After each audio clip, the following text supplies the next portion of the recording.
Good evening. I'm Reverend Judith, joining you virtually from Chicago, Illinois. And it is my pleasure to welcome you to Circle Sanctuary's Dragon Magic Full Moon Circle. We're delighted that you've joined us live on this full moon evening, or if you're watching later, welcome. The start of the Chinese Lunar New Year 2024 was earlier this month, bringing us the year of the wood dragon, the most powerful of the Chinese zodiac signs. This is also the ending of the age of Pisces, as we are entering a profound transition phase into the new age of Aquarius, which is an age associated with hope and innovation. When it last occurred in the 19th century, it proved to be a time of revolutions in technology, industry, and government, and vast social upheaval. And so, fittingly, this year is governed by the sign of the dragon. With wood as this dragon's element, it embraces growth, success, and the initial stages of development. Wood symbolizes humanity's aspiration to achieve, progress, grow, and expand, representing health, strength, and good fortune. The Chinese dragon lives in the sea or in the air and breathes out clouds and sea foams and is a positive image of protection, quite the opposite of the European fire-breathing destroyer dragons of myths and legends. Tonight, you'll hear more from our Circle Sanctuary Full Moon Circle presenters about dragons and their magical legends, which appear in the folklore of many cultures across the world and throughout history.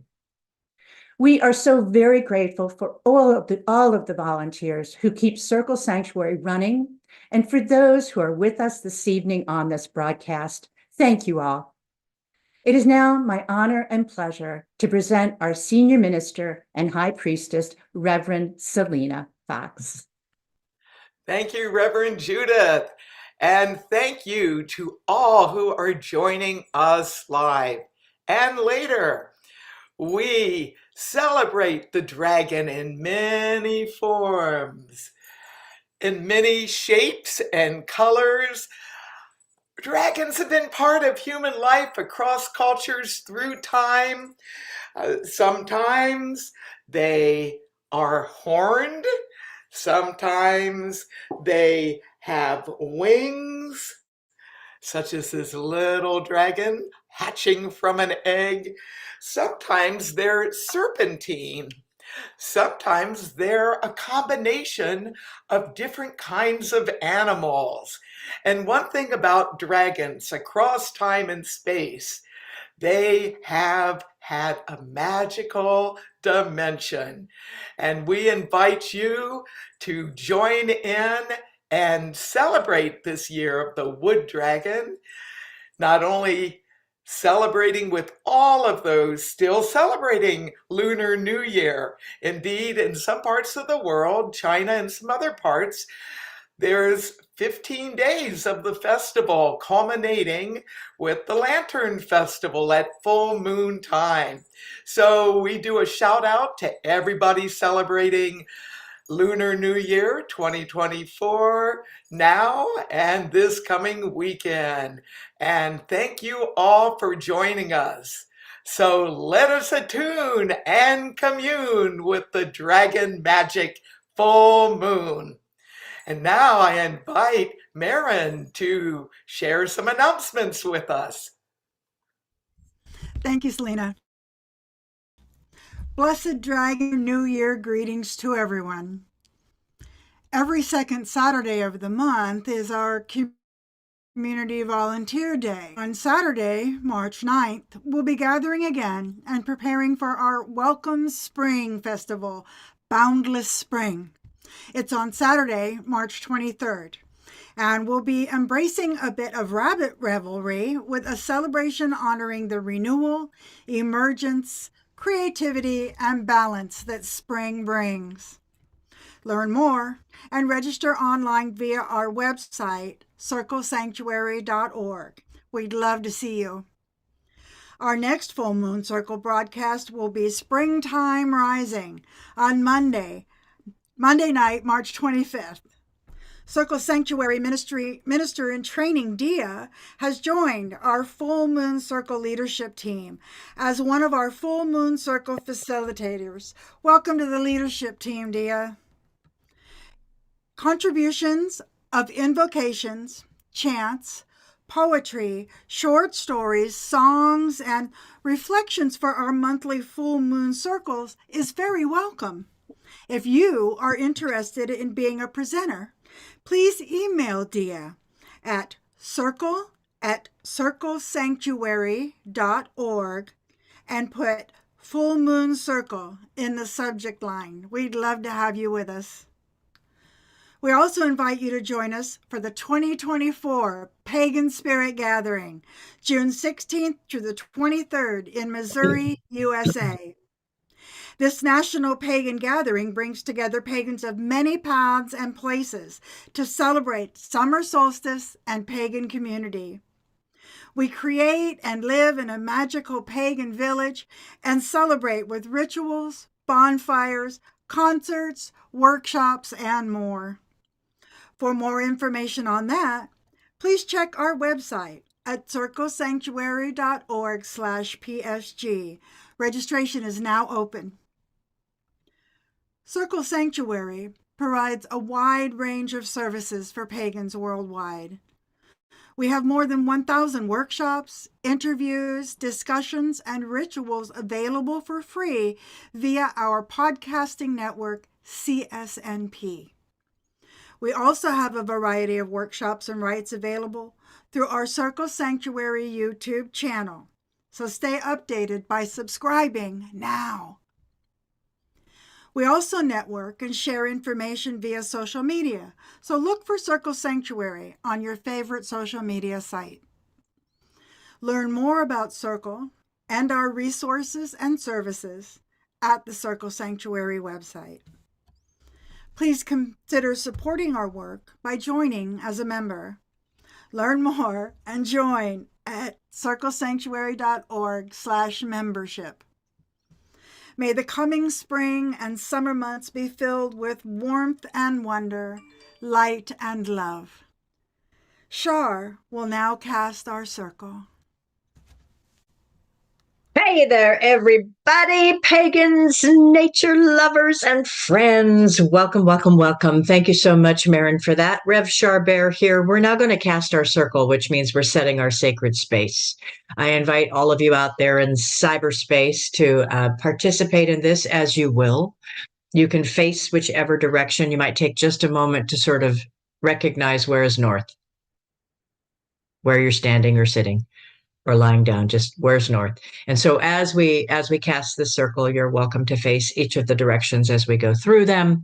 And we will extend, if you'll imagine, sort of a golden light going all the way around the cyberspace that's enfolding us, well, kind of across the country. So here we go.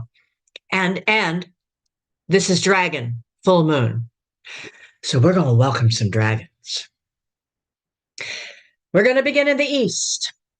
And I am recognizing dragons from the eastern realms. They are masters of water and air elements, bringers of rain, riders of clouds, dancers in storms, white, red, yellow, black scaled, swimming, flying with legs and claws and wings. Come from the east. We welcome your ageless wisdom, benevolence, and good fortune into our circle.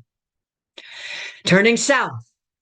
Dragons from the southern realms, masters of heat, drought, solar energy, and fire.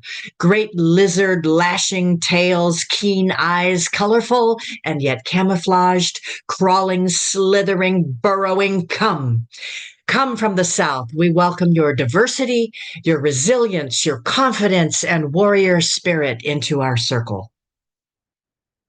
Turning west.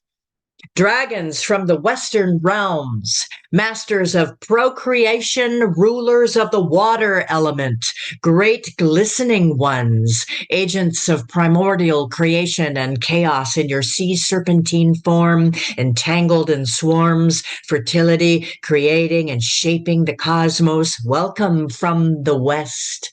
We welcome your life force into our circle.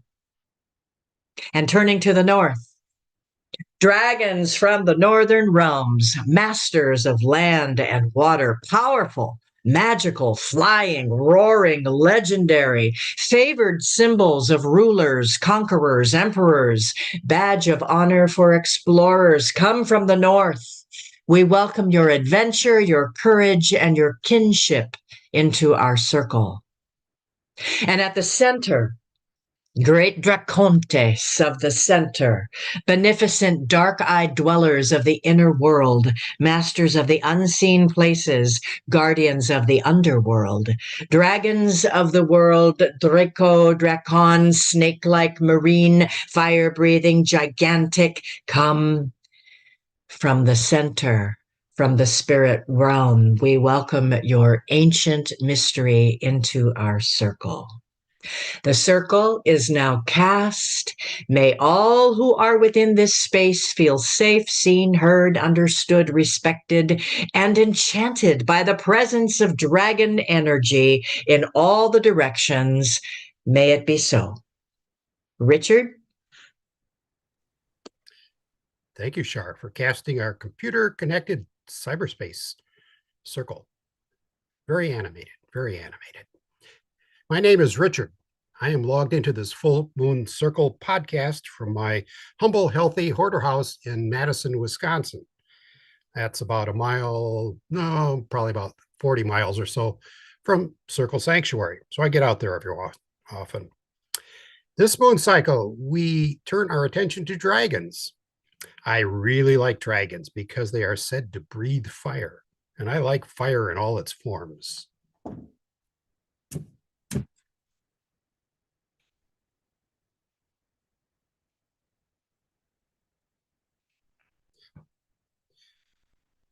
I like this ecologically friendly recycled beeswax candle to represent the bonfires we pagans light on hilltops to celebrate the rising of the full moon, the return of the sun, and the fiery breath of dragons. I celebrate fire in all of its forms, from a small candle to a large bonfire. So mote it be. Up next is Judith to have us all light our individual candles. Yes, thank you, Richard. And yes, I now invite all of our presenters to light their candles in celebration of this Lunar New Year of the Dragon. May your new year be filled with bountiful hope, great love, and good cheer, and may there be peace and prosperity for one and all. Blessed be, and thank you for being here with me. Dia will now tell us more about dragons.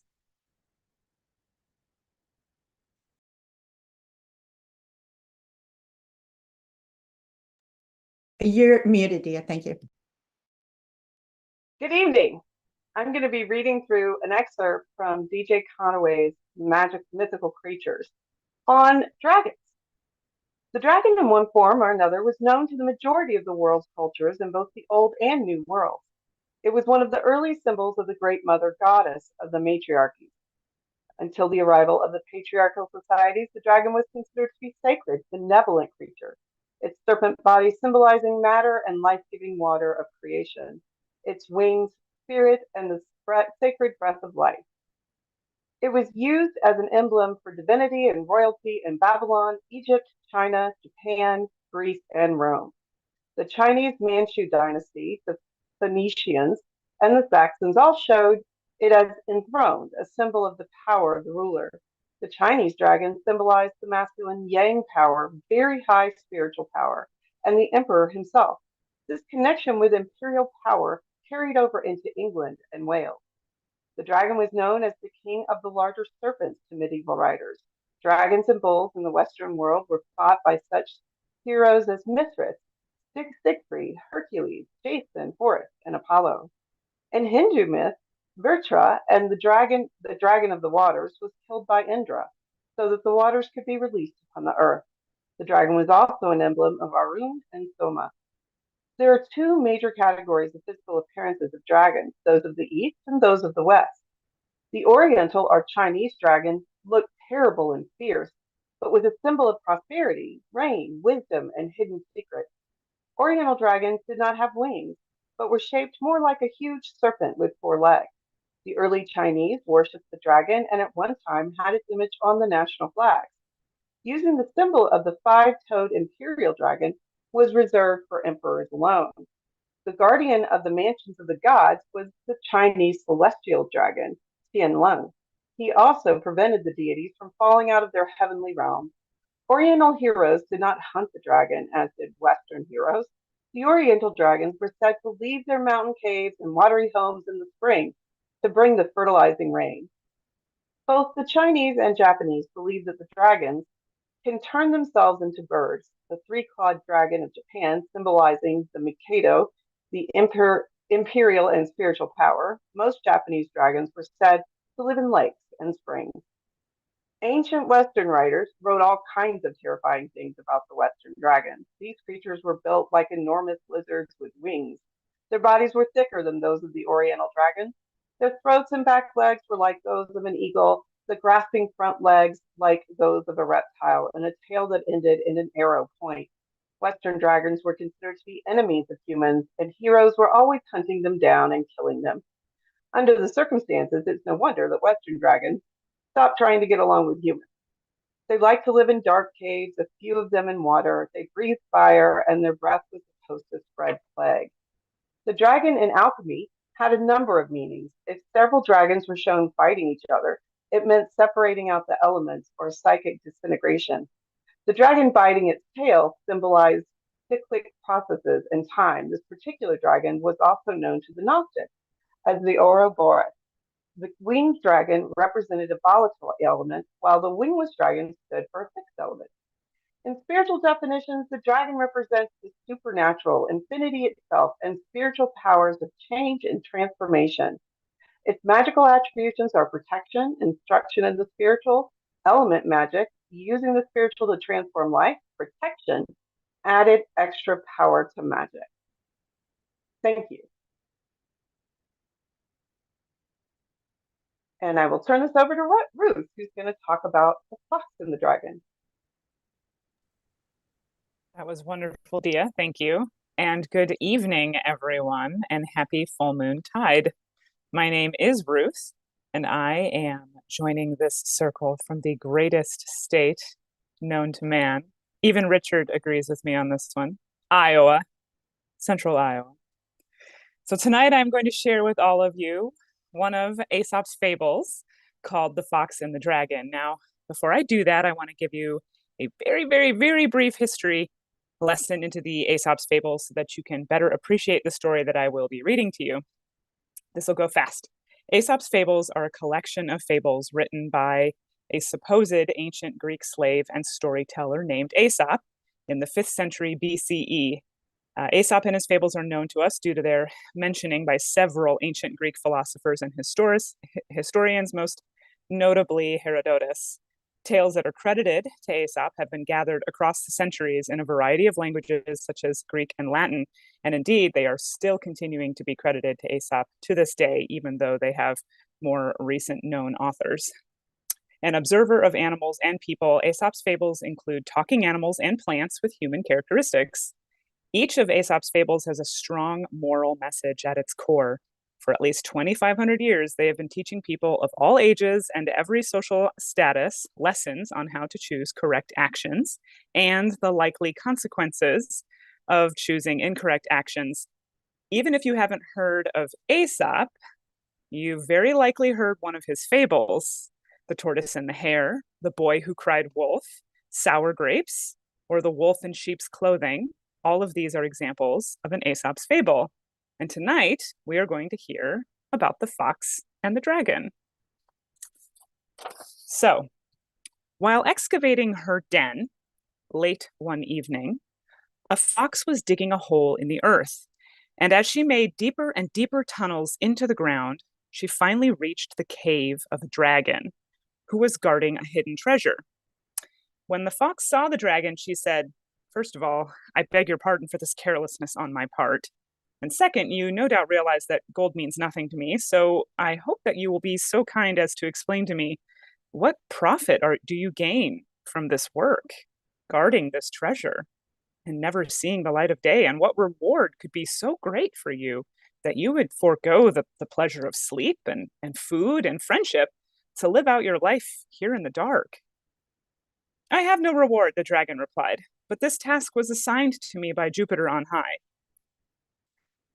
Does that mean you take nothing for yourself and do not give anything to anyone else? The fox asked.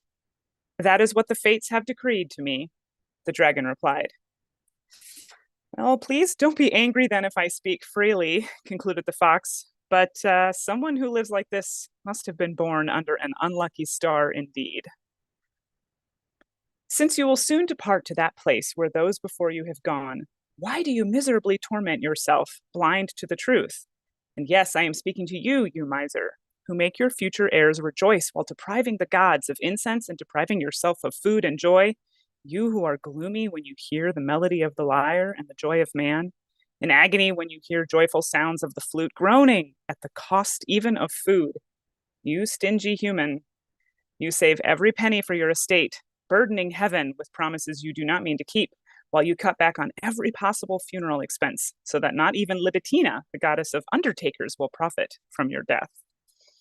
The moral of this Aesop's fable is that this is a time of year when we contemplate letting go of things that do not serve us and embarking on new adventures and embracing new habits. Here the fox is saying to the dragon, clinging to something that does no good to you or society is useless. Either use it or let it go and enjoy your life more fully. Thank you. Thank you, Ruth. This is a song that reminds us of childhood, and you might know it. It's based on a poem by Leonard Lipton, written in 1959, which was in itself based on a poem by Ogden Nash called The Tale of the Custard Dragon, which he wrote in 1936. Like dragons, the histories and tales are long and legendary. This tale was put to music by Peter Yarrow of Peter, Paul, and Mary in 1962, and it is now called Puff the Magic Dragon. Puff the Magic Dragon lived by the sea and frolicked in the autumn mist in a land called Honolulu. Little Jackie Paper loved that rascal Puff and brought him strings and sealing wax and other fancy stuff. Puff the Magic Dragon lived by the sea and frolicked in the autumn mist in a land called Honolulu. Together they would travel on a boat with billowed sail. Jackie kept a lookout, perched on Puff's gigantic tail. Noble kings and princes would bow whenever they came. Pirate ships would lower their flags when Puff roared out his name. Oh, Puff the Magic Dragon lived by the sea and frolicked in the autumn mist in a land called Honolulu. A dragon lives forever, but not so girls and boys. Painted wings and giant's rings make way for other toys. One gray night it happened, Jackie Paper came no more, and Puff that mighty dragon ceased his fearless roar. His head was bent in sorrow, green scales fell like rain. Puff no longer went to play along the cherry lane. Without his lifelong friend, Puff could not be brave. So Puff that mighty dragon sadly slipped into his cave. Oh, Puff the Magic Dragon lived by the sea and frolicked in the autumn mist in a land called Honolulu. Puff the Magic Dragon lived by the sea and frolicked in the autumn mist in a land called Honolulu. The moral of this poem and song is that without our imaginations and dreams, dragons stay hidden away in their caves and in our childhood memories. So dream on, dear friends, of Chinese dragons that live in the sea and in the clouds, who breathe out the gifts of water and air, bringing bright blessings for us all in this new year of the wood dragon. Selena will now tell us about dragons from long ago and isles shrouded in the mists of time. Thank you. And I'm coming to you from southwestern Wisconsin in the driftless bioregion on land that adjoins Circle Sanctuary Nature Preserve, our headquarters. So dragons, how can they be part of your life? For me, I started connecting with dragons as a young child.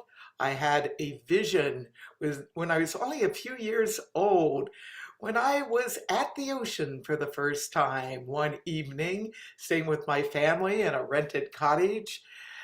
And I was amazed to have this visionary encounter with the dragon. Since that time, I've been fascinated by dragons and consider them as a spiritual dimension, a spiritual form that is part of guidance, strength, and resilience for me personally. And people across the ages have had dragon lore of many types. Some of the earliest dragon tales really go back where they took the form of a more serpentine kind of creature. Some say in the ancient religions of Sumer, Tiamat, the goddess of the deep waters, sometimes depicted as a monster. And she had power, and some speculate that she was representative of some even more ancient goddess traditions. Maybe a goddess form, maybe a god form, maybe beyond deity form and mythic forms. So one of the things I encourage you to do at this Dragon Magic full moon, as we share lore and more, is call to mind your own connections with dragon tales and dragon rituals, dragon imagery. A really good way to explore dragon magic is to tap into your ancestral roots. Indeed, dragons in various forms, they might not always be called dragons, but there's some commonalities amongst these different mythic creatures around the world.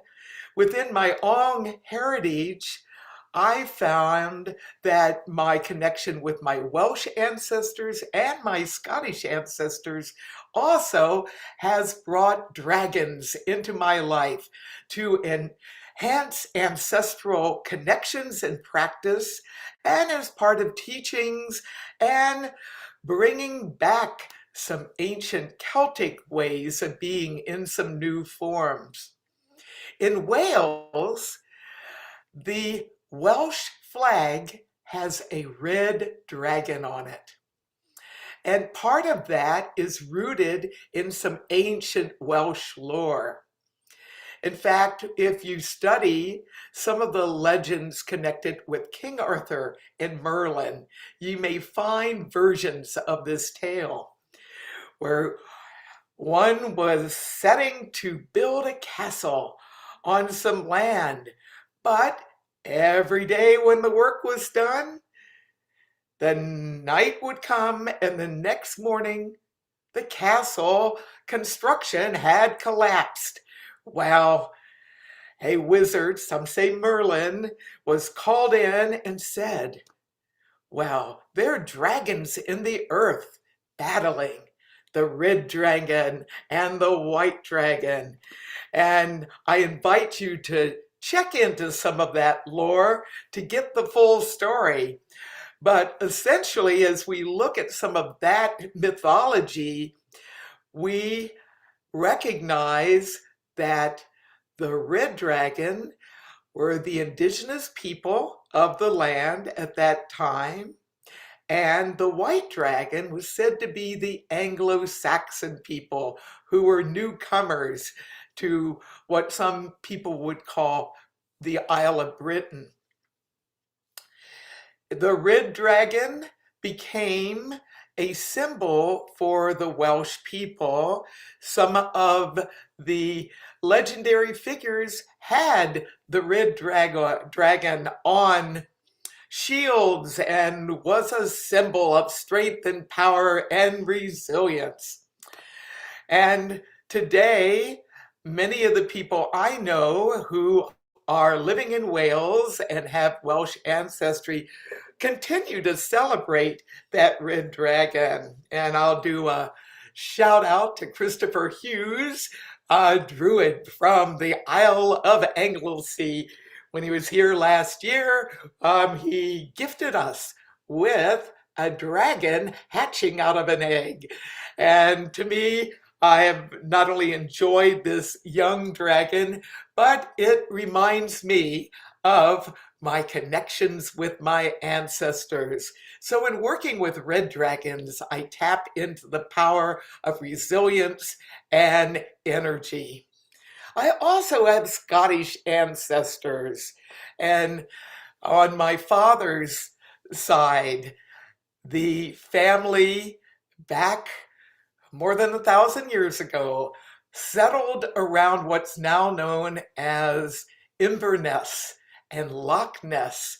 Wow, the most famous of the Scottish dragons is a water dragon, and many people call these mythic beasts kelpies or water kelpies or water horses. Is there a Loch Ness monster? Is it a dragon? Well, that's part of the magic and myth of ancient Scotland and contemporary Scotland. I have always enjoyed the lore around Nessie. In fact, years ago, as I was at a local art fair, I happened upon a sculpture that was a dragon made of iron, and it was all kind of rusty. So we have called this dragon image that we ended up acquiring Nessie sometimes, or Rusty.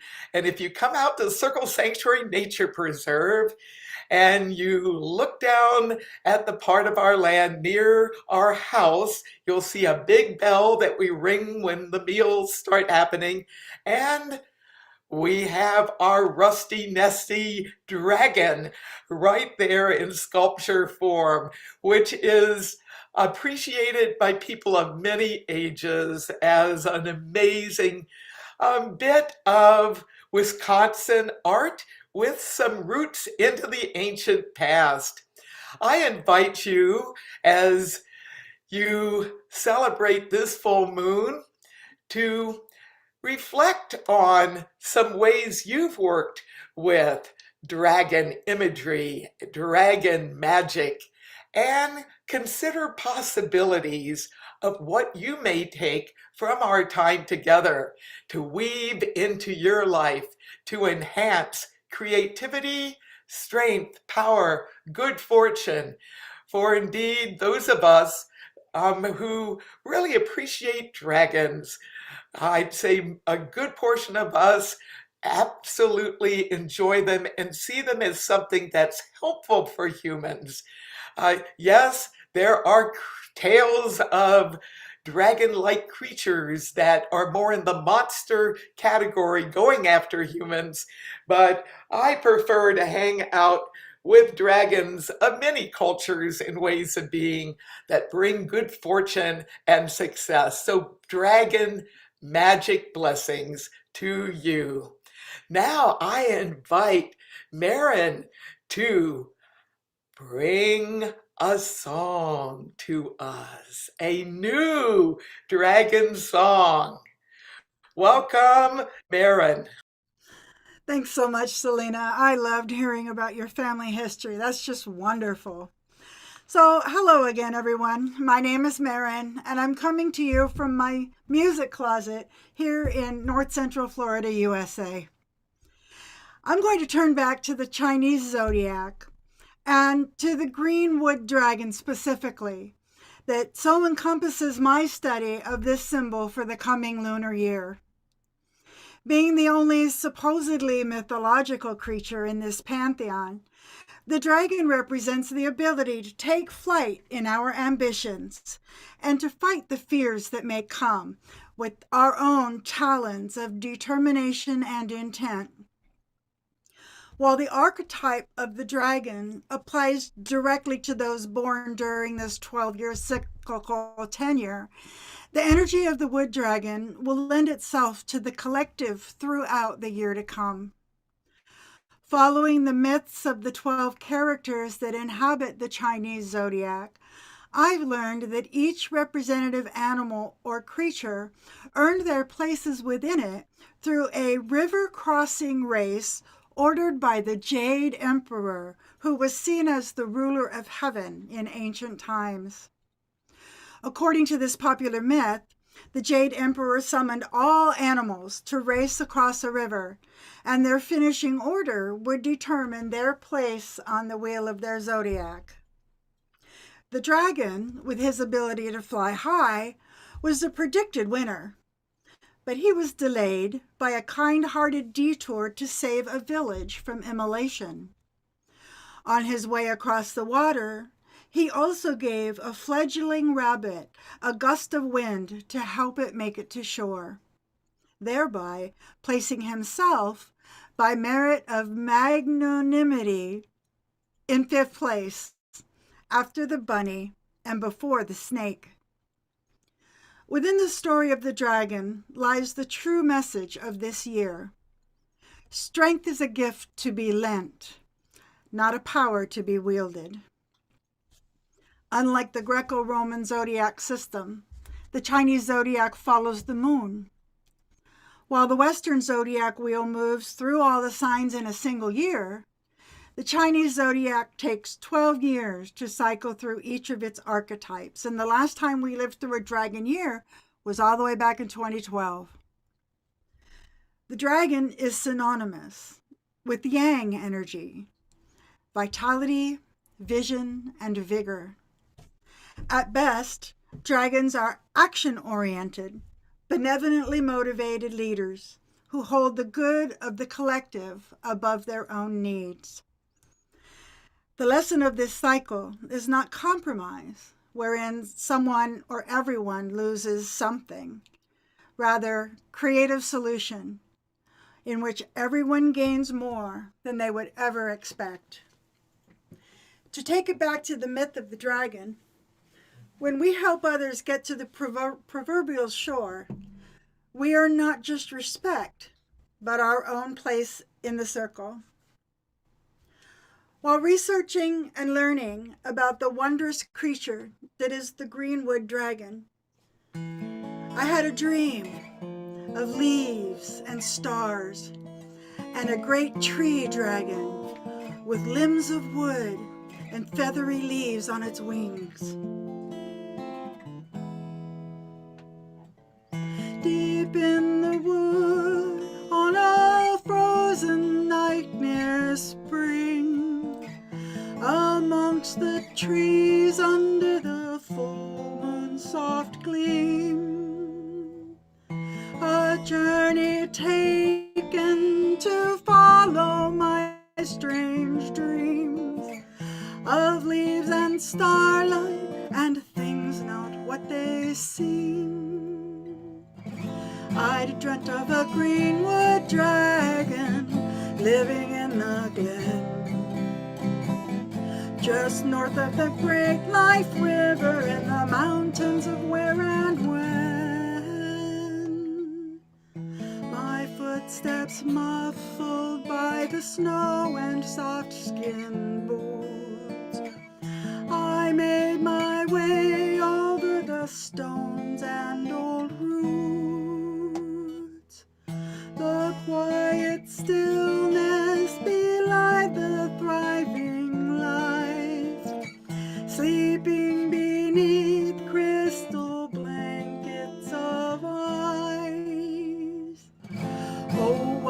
I found this dragon in this eldritch wood.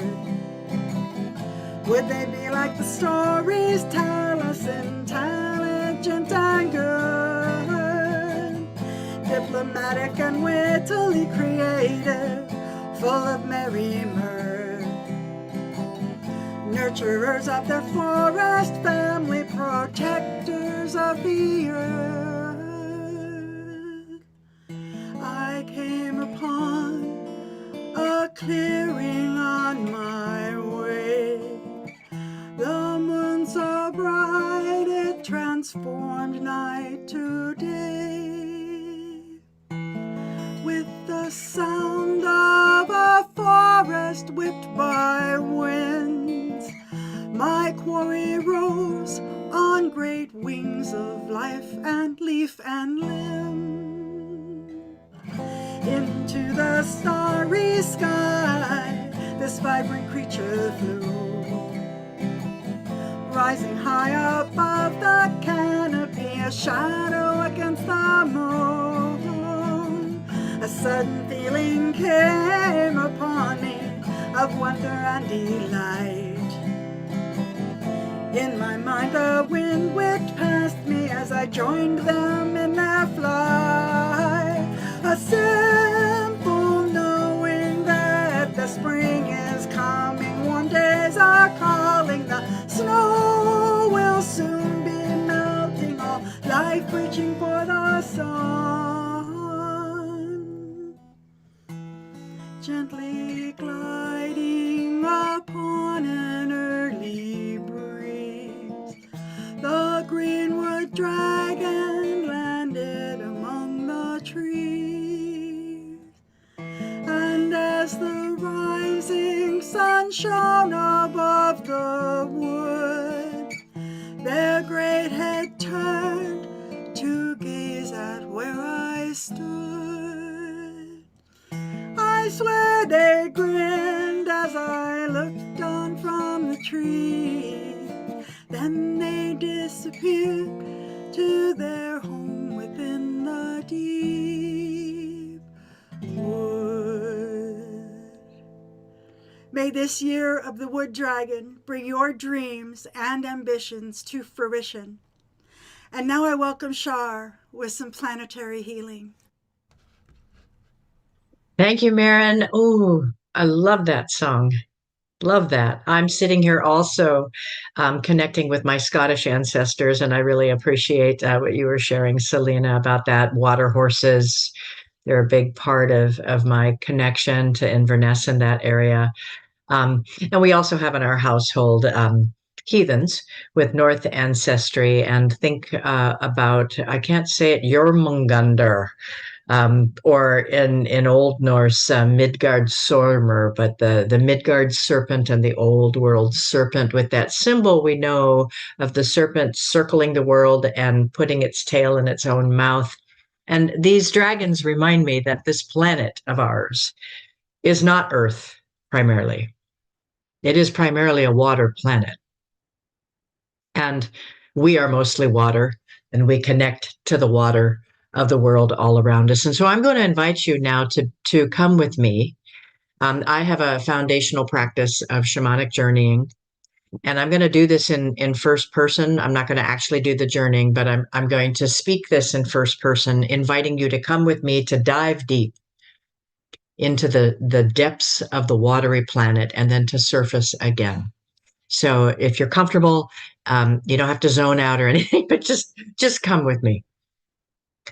And I'm journeying into the deep water, and I'm going down, down, down, down, down, down, down, deeper than surf, deeper than shelf, deeper than abyss, deeper than cold, deeper than deep, deeper than knowing, deeper than deeper than deep. And it's quiet, but it's not. And I hear in the middle of a deep, deep, deep, how immense this depth is. And I hear a shimmer. And I hear Is it a slither? Is it a shake? Is it a swim? Is it a breath? I feel an immense presence. So immense. I can't even describe how gigantic this presence is, except I fathom that I am a speck against one scale, maybe. And I feel in the presence of an enormous, not an enormous being in the watery world, but in fact, the world. I sense Tiamat. I sense an origin, a source. I'll call her Gaia, and I am just ascribing her as a gender because that's what's coming into my spirit, but I know this is not a source that's gender restricted. It's just what's happening for me now, and I'm feeling Gaia. And I'm sensing more than seeing blue, green, purple with flashes of red, sometimes aquamarine and turquoise, moving as if a great wall of being is moving. And as I feel the moving, I feel the movement start to shake and move. And as it shakes and moves, I feel that there are repercussions on the surface way, way, way above, that the land crust on the surface where I live is rumbling and shaking and sliding and cracking and moving as Gaia is moving, and Gaia is trying to swim and swirl and entangle and move, shaking and shaking and shaking. And she is shaking away toxicity. She is shaking away all of the carbon in the atmosphere. She is shaking away chemical toxicity. She's shaking off plastic pollution. She's shaking off all of the atmospheric pollution. And on the surface, the hydrological cycle is going crazy because as she shakes, the Gulf Streams shift, the polar ice caps shift. Everything is shifting. Nothing is stable because she is moving and she is shaking, working to balance the world. And I feel like I'm right alongside her, feeling her trying to balance the planet, in this watery womb of life. And it is moving and rocking. And at the same time, I do not feel from her aggression. I do not feel hatred. She is not monstrous at all. All I feel is recognition and acceptance. And it is such a profound, powerful feeling. I just want to cry from the depths of my being for the beauty of this feeling of belonging and acceptance from her. And I find myself reaching out and just wanting her to know that I'm an ally, just wanting her to know from the depths of my being that I am sorry we've created such a mess on the surface and that we will do what we can to clean up the mess we've made. She should not have to work this hard. The planet should not have to work this hard. We should clean up the mess we've made. And I reach out as best I can and I say, sending you light to bless you, to thank you. I am sending you light, so filled with my love. I am sending you light to bless you, to thank you. I am sending you light, so filled with my love. I am sending you light to bless you, to thank you. I am sending you light, so filled with my love.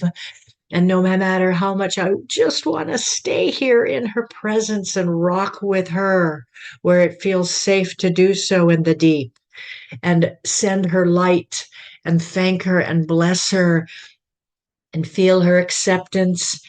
I know that I don't live here. I live back on that surface from where I've come. That's where my kind abide. And so I must say goodbye, and I rise, rise, rise, rise, rise, back up through the depth. And I no longer even see a form or a delineation of where she is. I just continue to feel her all around me. And I say, Gaia, dragon, my Gaia, thank you, thank you, thank you. And I make a pledge as I surface that I will do everything I can in any way that I can to stop atmospheric pollution, to stop land pollution, to stop ocean pollution, that I will be an ally. I will do everything in my power that I can to stop the pollution. I will not let money and power say we can't. I will work to stop the pollution, and I will help Dragon Gaia to correct this planet. And as I wake up, I do so with this pledge on my heart. And I realize that if I don't do my part, her rocking and shaking will become more drastic because she'll have to do it alone.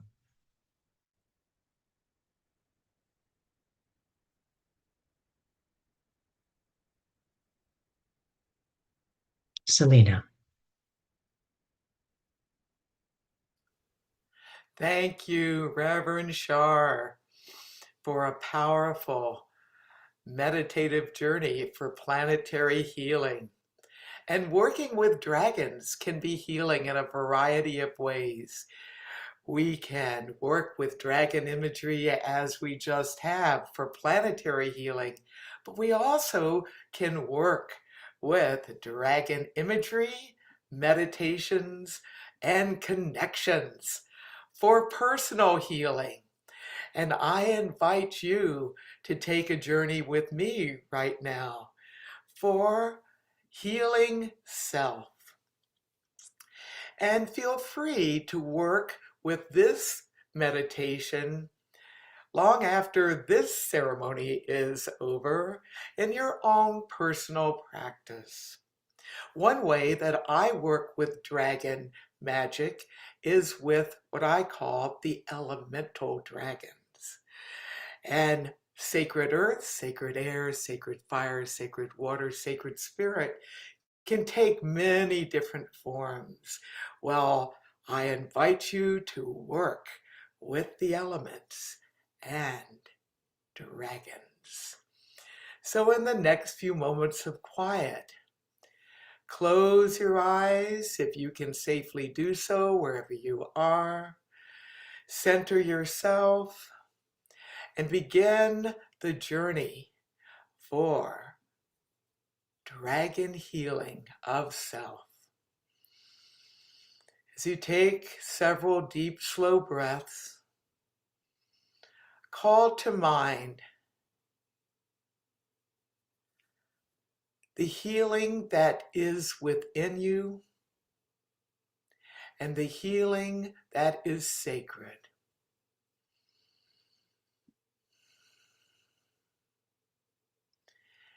And imagine yourself now being in a sacred circle.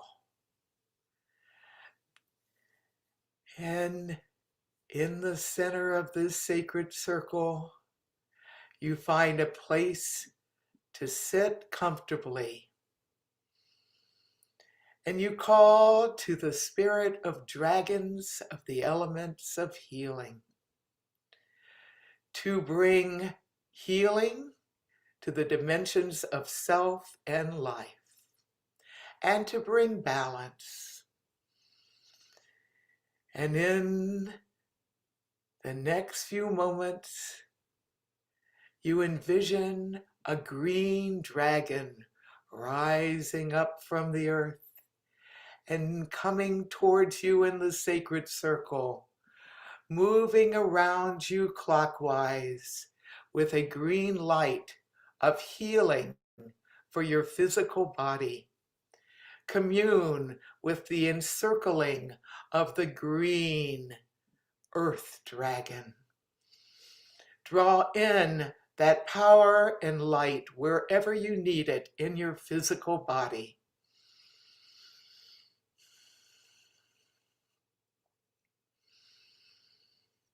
And give thanks. And as the green dragon departs, a beautiful yellow dragon comes into the sacred circle and starts encircling you with a beautiful yellow golden light, a light to bring blessings of the sacred air, of mental health, mental healing, mental well-being.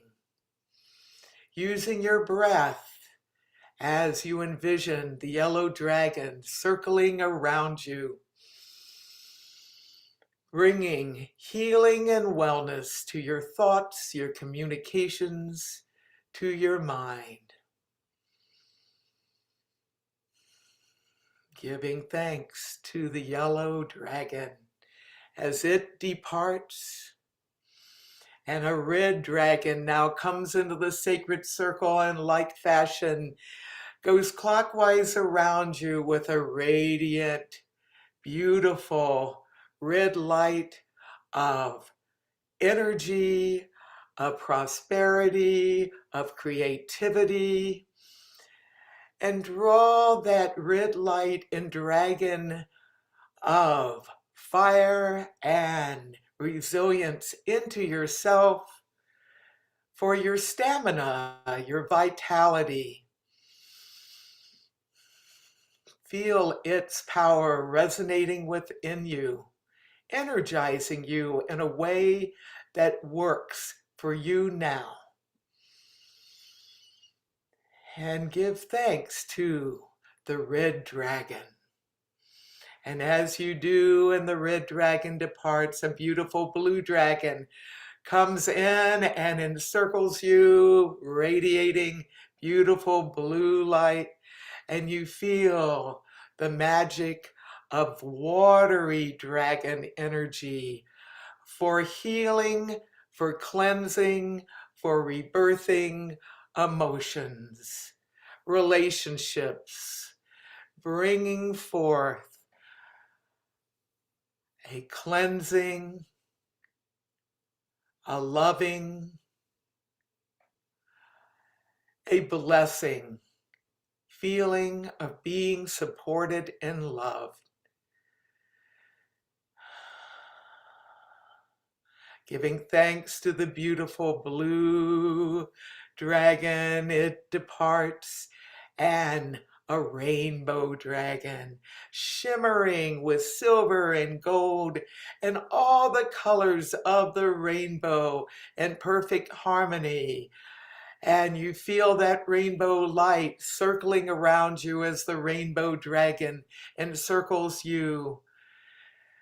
Draw in this power to balance your soul, your inner self, your spirit within.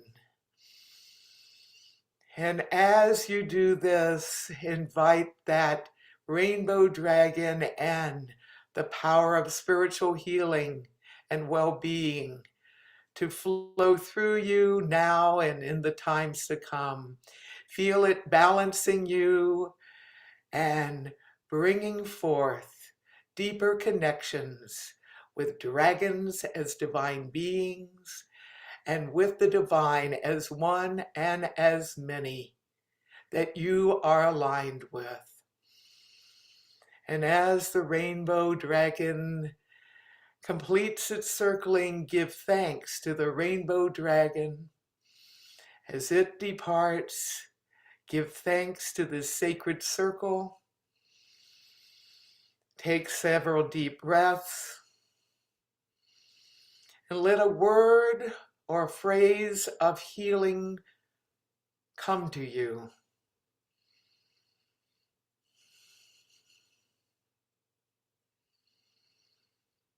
And let that aid you in remembering your experiences working with the elemental dragons and the sacred circle. And as you take some more deep breaths and open your eyes. We give thanks for the healing powers of dragons, for personal healing, cleansing, and well-being. Blessed be. And now I invite you to continue doing some dragon magic for healing others. And I invite Chris and his magic flute to bring us some healing music. And as he plays, I invite you, if you wish, to speak wherever you are, or to think of the name or names of those you know who are in need of healing. And if you wish to put in the comments in the chat, put their initials as the music plays.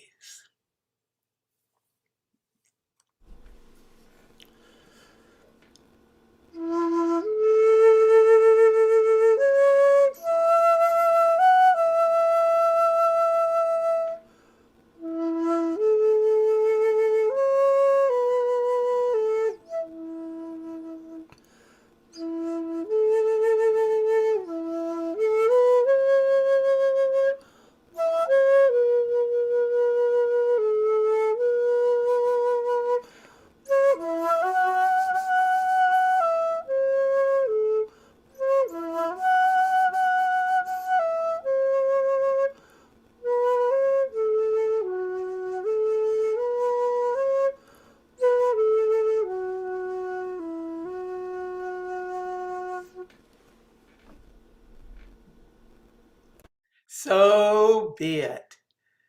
Thank you, Chris. And now I invite Dia to come and tell us about the dragon and the tree bear. Thank you, Selena. What a wonderful meditation and time. I am coming to you from my home where I raised my son. He's 26 now, and we call him Tree Bear. Now, one day, Tree Bear was in his room, and he was a little mischievous boy. And so when I heard talking, I got a little concerned. And I went into the bedroom and I said, "Who are you talking to?" And he said, "Bob." "Who's Bob?" "Well, Bob's my dragon, but I won't let him come in. He has to stay outdoors." So I go to the window, and much to my surprise, I can see Bob. And I start describing Bob to my son, and he said, "Yes, that's Bob." And Bob was a little dragon for a little boy. And so I invited Bob to come in, and I have used Bob magically to protect my son and to help heal him, and to kind of, Bob's like his etheric dog, if you will. And Bob has stayed in our family all this time. And just recently, my 26-year-old son moved out of the house, and I came home from his house, and Bob was here looking around. And I was like, "Oh my, we have to take Bob home." So I took Bob to my son's house and said, "Here, Sam, here's Bob. You need to keep up with your dragon." My point being that dragons are still alive and magic is still afoot, and they can still be utilized through the power of our imagination and through the manifestation in the etheric realm, to help us and to keep a one only child company, and they can be named Bob. Thank you very much.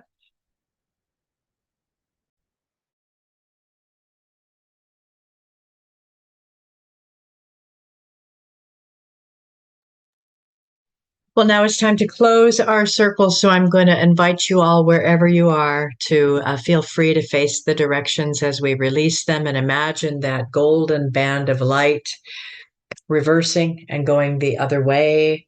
And so we will begin in the center, and this is a quick release. We begin in the center. We thank the dragons of the center, the great dracontes, and thank you for your presence. in our circle here. We thank you, thank you. And we move to the north, and the dragons from the northern realms, thank you for your presence in our circle. We move to the west with dragons from the western realms. Thank you for your presence in our circle. We move to the south with dragons from the southern realms. Thank you for your presence in our circle. And finally, to the east, to the dragons from the southern and eastern realms, thank you for your presence in our circle. Stay if you wish, go if you must. We honor you and cherish you. The circle is now open, but of course, unbroken. May it be so. And now I invite all of us to hold our candles up and let the light of the full moon above us, the light of the candles that connect us, and the magic of dragons of many kinds, continuing to inspire us, to let us play and to let us heal and be a force for well-being in our lives, in the lives of our planet. Thank you, dragons of many types, for being here, and thanks for all the humans who are joining us live and join us later. Let dragons continue to inspire in wonderful ways our lives and bless our planet. So be it. Thank you all for tuning in, and now I invite Ruth to share some words.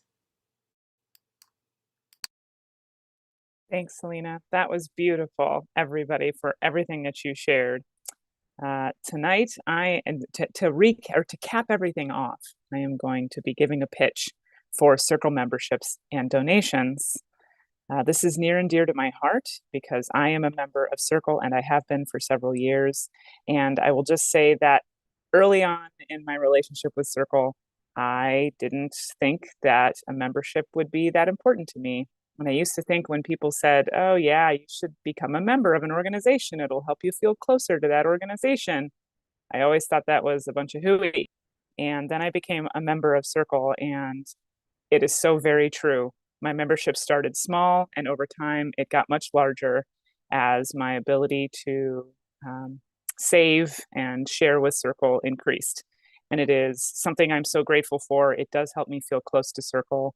I love being a member of Circle. So if you're listening to this and you're still with us, let me give you this pitch. Thank you for joining us so much this full moon Circle broadcast, which has been brought to you by some of Circle Sanctuary's wonderful volunteers, myself included. Volunteers are a vital force in keeping Circle running, but we also need your donations for the upkeep of Circle land, the Green Cemetery, and our buildings. We want to keep the lights on, the doors open, and the roof over our temple room, and resource shop for all members of the worldwide Circle Sanctuary community. And you can help us make that possible with your support. No donation is too small, and you can choose to make a one-time contribution or a once-a-month contribution or a once-a-year gift through the Circle Sanctuary website. Full disclosure, I donate monthly to Circle Sanctuary. You can also support Circle Sanctuary by becoming a member. That's my favorite program. At whatever giving level is most comfortable for you. I started out very small when I first became a member, $5 a month. Your contributions help to support Circle's in-person and virtual festivals and rituals, as well as our informational website and wide variety of weekly Circle Sanctuary Network podcasts. You can, by the way, find those podcasts on Blog Talk Radio online when you search for the CSNP or Circle Sanctuary Network podcasts. We have close to 1,000 podcasts archived and available for you online, free for you to listen to at any time. When I was traveling abroad, I tapped into that network frequently, just so I could feel closer to home. And if you are on Facebook, Instagram, or X, formerly known as Twitter, please be sure to give a like to this video and hit the subscribe button so that you will always be alerted to new content created by Circle Sanctuary and to stay informed of all of our pagan events. There is much more to see and do on the Circle Sanctuary YouTube channel as well. And please like, subscribe, comment, and share our broadcasts. at youtube.com/@Circle Sanctuary. For more information, please visit our website, circlesanctuary.org, and join the worldwide Circle Sanctuary community by becoming a member or making a donation today. And please join us again next month for our Springtime Rising Full Moon Circle on Monday night, March 25th, to celebrate the spring equinox and the Festival of Ostara right here on the Circle Sanctuary YouTube page. We wish you all a beautiful spring, which is now starting to rise.